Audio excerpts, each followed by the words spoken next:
I'm planning a trip with your grandparents. What about you? Do you have any plans?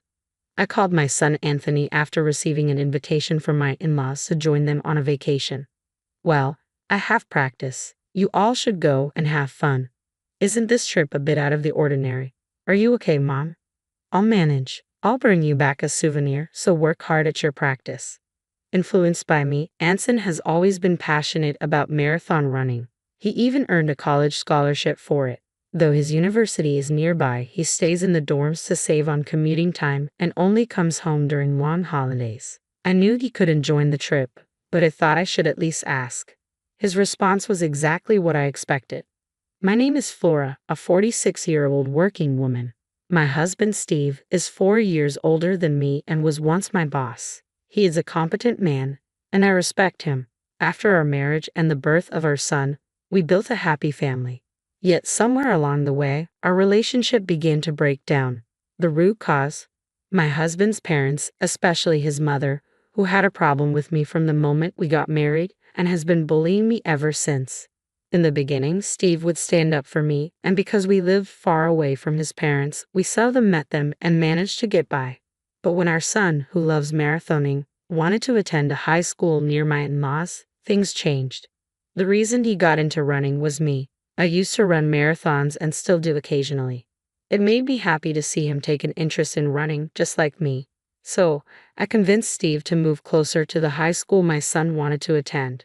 Steve applied for a transfer at work for our son's sake, and we moved. My son was recommended for his university from this high school, so I think it worked out well.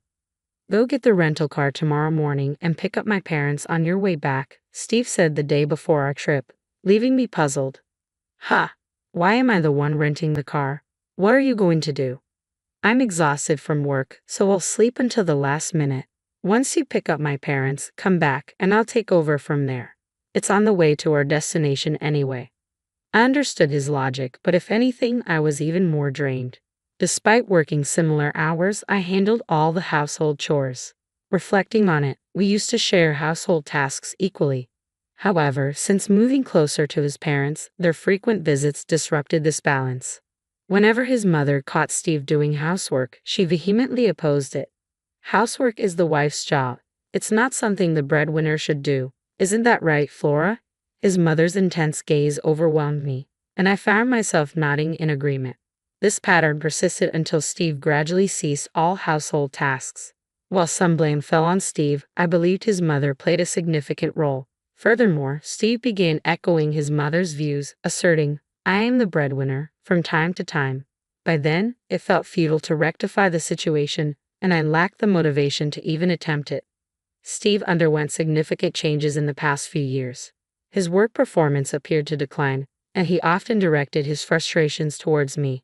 However, I found that arguing back only led to more trouble, so I chose to accept the situation. It seemed like the least stressful way to live. The thoughts of divorce crossed my mind at times. The prospect of our son's college recommendation held me back. I feared it might disadvantage him if we became a single-parent family, so I shelved the idea.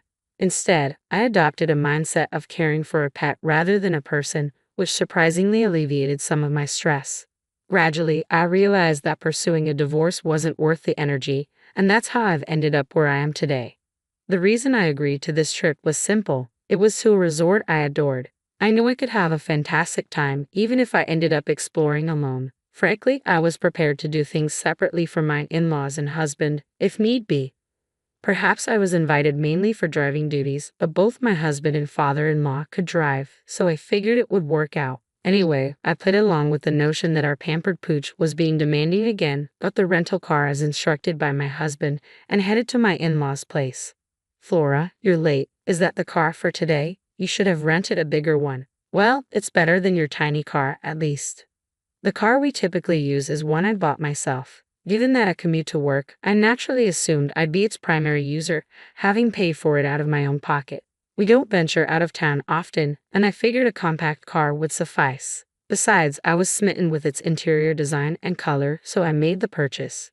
Yet my husband would help himself to it without asking and even chauffeur his parents around in it. To make matters worse, my in-laws criticized the car's size and treated me as if I could only afford a modest vehicle. I suggested they use my father-in-law's car for the trip, but he was reluctant to let others drive it and didn't want to take on the entire driving responsibility himself. Consequently, we opted to rent a car. However, I wasn't consulted about any of this. I merely discovered I'd be responsible for picking up the rental car and driving it, with them comfortably settled in the back seat. It left me tempted to suggest they handle their own transportation. To put it simply, they're exhausting. In the end, despite my husband's initial promise to share the driving duties, he slept for the entire journey. My father-in-law refused to drive unless it was his own car, leaving me to navigate the entire trip to our destination. With my husband dozing in the passenger seat, my father-in-law incessantly criticized my driving. He'd nitpick, suggesting turns after it was too late or questioning my decisions at traffic lights. It was nothing but needless stress. Adding to the chorus, my mother-in-law chimed in, disparaging my driving skills. I found it particularly irksome to be critiqued by someone who couldn't drive herself, especially when compared to my father-in-law, who had been involved in numerous accidents. Despite suggestions for him to relinquish his license, my mother-in-law stubbornly insisted he was merely unlucky and a proficient driver. Well, I had no desire to be chauffeured by him anyway. I didn't mind taking the wheel, but I wished they'd refrain from constant interference. Upon arriving at our destination, my husband finally stirred from his slumber. Exhausted from a day spent in the car, we obliged my in-laws' suggestion to unwind at the hotel, opting to forego any outdoor activities. I relished the opportunity to unwind, taking a dip in the pool and leisurely exploring the hotel grounds. It was a satisfying way to spend the day. Following a delicious dinner and a relaxing visit to the spa, I returned to our room to find my husband already fast asleep. I wasn't sure what my in-laws were up to in the adjacent room, but they were likely fast asleep. After enjoying a beer in our room, I settled into bed. When I awoke to the crisp morning air, my husband was still sound asleep. With some time before breakfast, I decided to take a leisurely stroll. However, upon my return, I was met with an unthinkable sight. My husband was nowhere to be found, and his belongings were missing too. Frantically, I searched the room and even attempted to reach my in-laws next door, but there was no response. At the front desk, I learned they had already finished breakfast an hour earlier than I had been told. It seemed they had left me behind. Additionally, I was left to settle the checkout process alone. Was my mother-in-law's offer to cover our stay just a ruse? Left with no alternative, I settled the bills for both rooms and departed the hotel, only to find there was no car awaiting me. Lost in contemplation about my next move, my phone suddenly rang. It was my mother-in-law. Where are you now?" I inquired, puzzled by the situation. My mother-in-law chuckled in response. "Just enjoying some quality family time since we're on vacation." "Ah, I see, but then why didn't you all just go together from the beginning instead of leaving me behind?" I couldn't help but ask. "Well, Flora, you did express interest in joining us, didn't you? That's why we decided to bring you along," she replied casually. I recalled mentioning my desire to visit this resort while casually watching TV with my husband. Was that what he remembered? Typically, it would have been endearing if he recalled my casual remarks, but this time it felt like he used it to irk me. What's more, I was the one who did most of the driving to get here. Why should I be reminded that I was brought here by my mother-in-law, who neither drove nor contributed financially? Beyond anger, all I could do was sigh. "Fine then, let's go sightseeing as a family and head home afterward. You can do some sightseeing too, Flora, and then return. We're not sure how you'll get back, but you're quite adept at marathons, aren't you?" "Just run back," my mother-in-law taunted, her laughter fueling my frustration. "If Steve is driving, put me on speakerphone so he can hear me," I demanded, my anger boiling over. As soon as I made the request, it seemed my mother-in-law transferred the call, and my husband's voice filled the line. "Good morning. You were eager to come here, weren't you? Take it easy today, but remember we have laundry from the trip to tackle. Make sure it's washed by tomorrow morning," he chimed, sounding cheerful. But any warmth I once felt for him had dissipated. "Do your own laundry," I retorted sharply. "Hey, that's not a nice way to speak.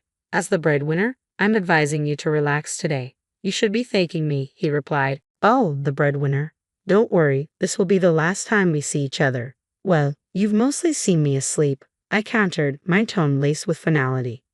"What do you mean?" he asked, clearly puzzled. "We need to head back home today. There's laundry and house cleaning waiting for us, my husband declared. Yeah, that's exactly why I'm not going back, I responded firmly. What do you mean? His voice quivered with uncertainty. I'm filing for divorce. Remember 6 months ago when you told me you met your soulmate, your childhood friend, and you were planning to marry her? The one who moved back to your hometown after her divorce. I reminded him, feeling a surge of emotion.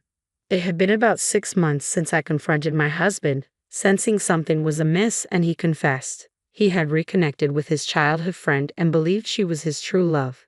He wanted to divorce me and marry her to support her and her child as a single mother. He handed me the pre-filled divorce papers, but I couldn't bring myself to agree to end our marriage. We didn't speak for days afterward until he realized he needed my help with household chores. Eventually, he asked me to forget his previous words, but I couldn't simply disregard them, and I began gathering evidence of his infidelity. I found myself pondering whether Steve had orchestrated this trip to win me over. The conversation we had occurred roughly 3 months ago, shortly after I quit my job. As I voiced my thoughts, I could hear the surprise in my in-laws' voices on the other end of the speakerphone. It seemed this was the first they were hearing about their son's job resignation. I remember when you announced you were leaving your job. I expressed concern about finding a new one and disagreed with your reasons, didn't I? I continued, recalling the exchange. You were confident in your abilities and assured me you'd land a new job quickly. Yet here we are, and you've only managed to secure a part-time position. I can't help but wonder when you'll find something more stable. As Steve remained silent while driving, I seized the moment to lay out my thoughts. I've been visualizing you as a dog to cope with the stress, but then I realized I might as well get a real one, I declared firmly. So, I'll be filing the divorce papers. Enjoy your family vacation. My in-laws called out my name in shock, and my husband attempted to say something, but I disconnected the call without a second thought. Opting to make the most of sightseeing before heading home, I explained the situation to my son over the phone. His response was a simple, "I told you so." While his reaction was expected, it felt somewhat lighter than I anticipated, given his prior knowledge of the situation. Upon returning from the trip, I chose not to return home. Instead, I kept mine and my son's belongings in a self-storage unit, prepared for any eventuality. Equipped with only the essentials, I made my way to a real estate agency. The sales representative, with whom I had developed a professional relationship and had shared drinks on several occasions, greeted me warmly. As a woman of my generation, she was easy to talk to. Over our drinks, I had confided in her about my husband and in-laws, and asked her to keep an eye out for available properties, just in case. That day, I signed a contract for my own place. With the security of my new home, I felt a sense of relief and proceeded to submit the divorce papers at the city hall, where the process proceeded without any issue. Finally, I decided to return the numerous calls my ex-husband had made. "Hello," I began, my voice steady. "The divorce papers have been accepted. We are now officially strangers." My husband's panicked voice reverberated through the phone. "Are you serious about the divorce? I ended things with her. It's just you now. You didn't like me looking at other women, right? Well, now I'm only focused on you. Please come back without any worries." But his words only elicited disgust from me. "Huh? What are you talking about? I never aimed to please you in the first place. And you didn't end things with her, did you? You were dumped because you couldn't find a job and you had no money, correct?" As it turned out, my husband's mistress was acquainted with the sales representative who had helped us find our new place. What a small world. She had listened to my husband's mistress's complaints about him, claiming to be his current girlfriend. Apparently, after he quit his job and started working part-time, she saw no reason to stay with him and ended things. But a fling is just a fling. I'll definitely be seeking compensation. That's correct. Even though they've split up now, the fact remains that he cheated, and there's evidence. Compensation. I already told you we broke up. It's just you now. At this point, I could only let out a sigh. So you're implying that now that you're single, you're considering another affair. I don't care what you do, but I'm through with being taken advantage of. You didn't even notice that your belongings were missing from the house because you didn't care, did you? I'm not returning, so dispose of whatever you don't need. With that, I'd ended the call. Despite this, my ex-husband continued to call me, and even my former in-laws reached out. But of course, I have no intention of returning to that house. My ex-husband still hasn't found a job, can't afford the rent, and has moved back in with his parents. Meanwhile, my ex-father-in-law continues to drive recklessly and recently crashed into a neighbor's fence with my ex-mother-in-law in the car.